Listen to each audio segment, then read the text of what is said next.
જે ભીડ એકઠી થઈ હતી એ તમામ લોકો હળદળ ગામના જ હતા.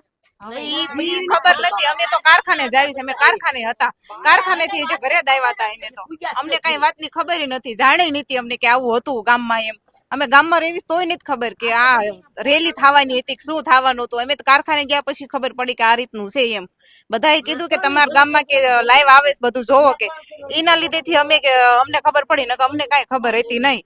પછી અમે હીરાપુરા કર્યા, હીરાપુરા કરીને ઘરે આવ્યા તા અમને આવી ખબર પડી કે આ રીતનું થઈ ગયું છે. આવ્યા તા બધું પતી ગયું હતું, પણ એવી નથી ખબર કે જેન્ટ્સ ને તો લઈ જતા હતા. એમ પછી અમે ઘરે આવીને જે મારા હાવ વાતચીત કરે છે, બધું ઘરે વાતચીત કરતા બધું કે આ રીતનું થયું છે. એટલી વાતચીત કરી તા એમને સાહેબુ આવ્યા, સાહેબુ બાણે ઠપકારી અડધા ધાબેથી જાય ચડીને આવ્યા કે બાયણું ખોલો, કે બાયણું ખોલો. એમ કરીને બાયણું ખોલું તો અમને કીધું કે યાન પપ્પાને પૂછ્યું કે તમારા ઘરે જેન્ટ્સ કોણ છે? એમ કે હું એક જ છું, કોઈ નથી.